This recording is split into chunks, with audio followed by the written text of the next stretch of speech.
आज कक्षा 8 में राशियों की तुलना प्रश्नावली 8.2 का दूसरा प्रश्न करते हैं।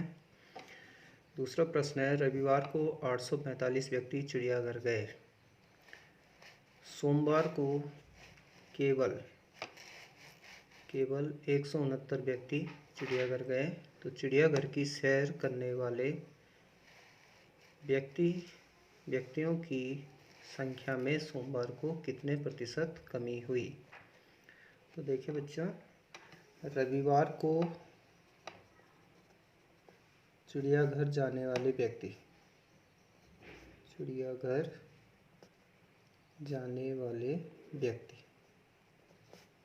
कितने हैं? 845। सोमवार को चिड़ियाघर जाने वाले व्यक्ति कितने हैं? 169। तो व्यक्तियों की संख्या में कितनी कमी आई? व्यक्तियों की संख्या में कमी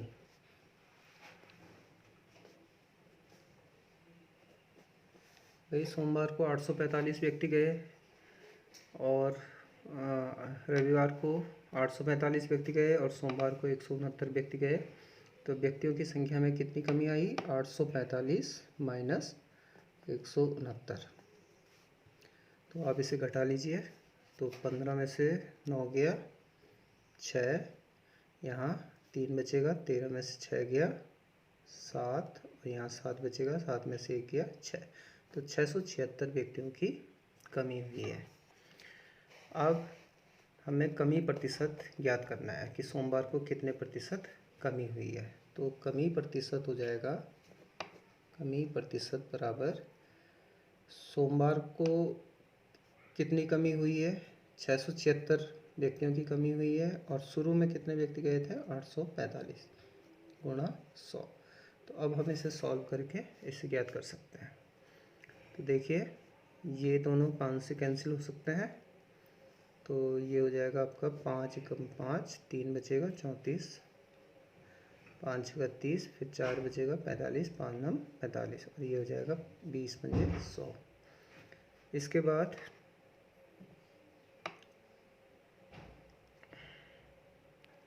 इसके बाद 169 का भाग 676 में अगर हम देते हैं तो ये 4 बार जाता है। तो 4 गुणा 20 और इसको गुणा कर लेते हैं तो ये आ जाएगा 80%। तो सोमवार को कितने प्रतिशत की कमी हुई? सोमवार को 80% की कमी हुई। चिड़ियाघर जाने वाले व्यक्तियों की संख्या में 80% की कमी हुई। अब देखिए बच्चों, अगला प्रश्न है, एक दुकानदार 2400 रुपये में 80 वस्तुएं खरीदता है और उन्हें 16% लाभ पर बेचता है। तो एक वस्तु का विक्रय मूल्य ज्ञात कीजिए। तो दुकानदार वस्तु कितने में खरीद रहा है? 2400 रुपये में 80 वस्तुएं खरीद रहा है और उन्हें 16% लाभ पर बेचता है। तो हमें एक वस्तु का विक्रय मूल्य ज्ञात करना है। तो सबसे पहले हम क्या करेंगे, हमें क्या पता है कि 80 वस्तुएं जब वो 2400 रुपये में ख़रीदता है तो 80 वस्तुओं का विक्रय मूल्य हो गया 80 वस्तुओं का क्रय मूल्य, क्योंकि वो ख़रीद रहा है। तो 80 वस्तुओं का क्रय मूल्य बराबर 2400 रुपये। अब उन्हें वह 16% लाभ पर बेचता है। तो लाभ बराबर 16%, यानी कि लाभ कितना हो गया है? लाभ बराबर हो जाएगा 2400 रुपये का 16%। तो 2400 का 16% मीन्स 2400 गुणा 16/100। 100 के 2 जीरो और 2400 के 2 जीरो कैंसिल हुए। तो ये उत्तर आता है 16 चौको 64, 6 और 16 दूनी 32 और 6 38। 384 रुपये का उसको लाभ हुआ।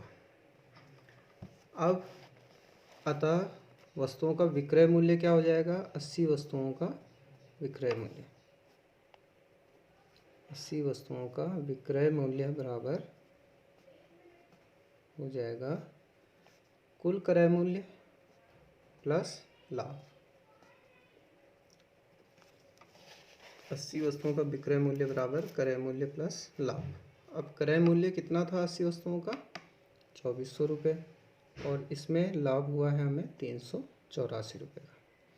तो ये टोटल हो जाता है आपका 4 धन 0 4, 8 धन 0 8, 3 धन 4 7 और 2। हमने इकाई से इकाई जोड़ा, दहाई से दहाई जोड़ा, सैकड़ा से सैकड़ा जोड़ा और इस तरह से हमारे पास 80 वस्तुओं का विक्रय मूल्य होता है 2784 रुपये।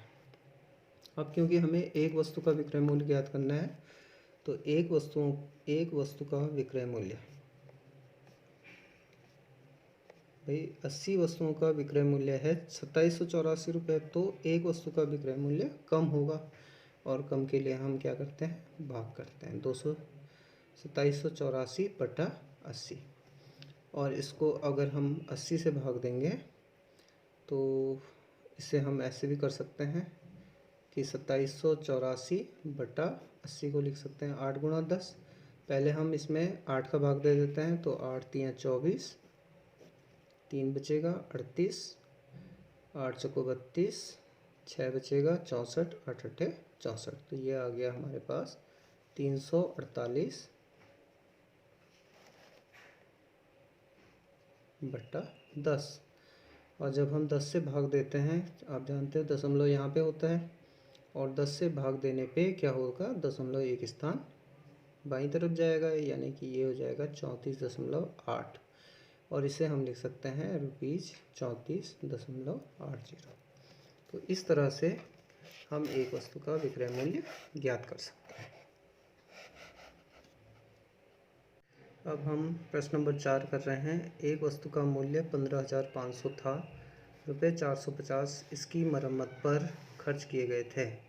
यदि उसे 15% लाभ पर बेचा जाता है तो उसका विक्रय मूल्य ज्ञात कीजिए। तो देखिए वस्तु का मूल्य कितना है, वस्तु का मूल्य बराबर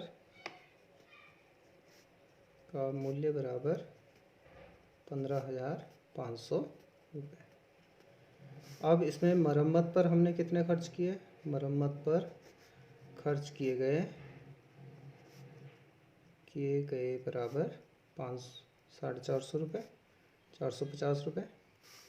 तो कुल क्रय मूल्य, वस्तु का कुल क्रय मूल्य हो जाएगा, जो हमने उस पर खर्च किया वो भी क्रय मूल्य में ही जुड़ेगा। तो कुल क्रय मूल्य हो गया, वस्तु हमें कितने की पड़ गई, 15,500 प्लस 450।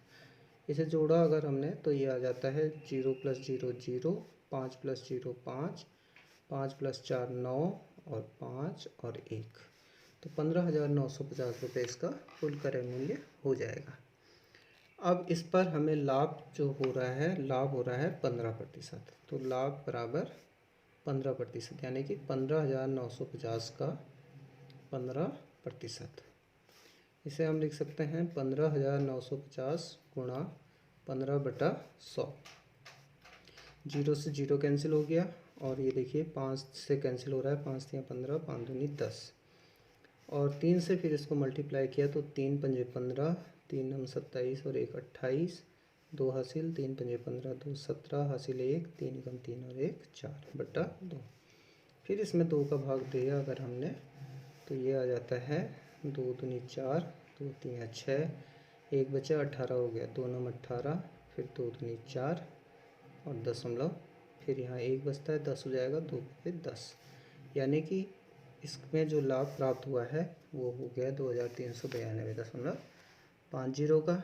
अतः वस्तु का विक्रय मूल्य क्या हो जाएगा, अतः वस्तु का विक्रय मूल्य, क्योंकि हमने लाभ पर बेची है तो विक्रय मूल्य अधिक होगा। और अधिक कितना होगा, क्रय मूल्य में हम क्या जोड़ देते हैं, लाभ को जोड़ देते हैं, क्रय मूल्य प्लस लाभ।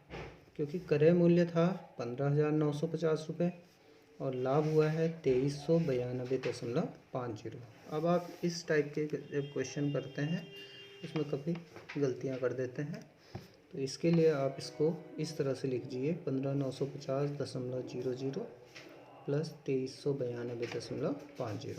अब आप इसे आसानी से जोड़ सकते हैं, 0 + 0 0, 5 + 0 5 दशमलव, फिर 2 + 0 2, 9 + 5 14 हासिल 1, 3 + 1 4, 4 और 9 13 हासिल 1, 2 और 1 3 और 5 8। तो 18,342.50 रुपये इस वस्तु का विक्रय मूल्य होगा।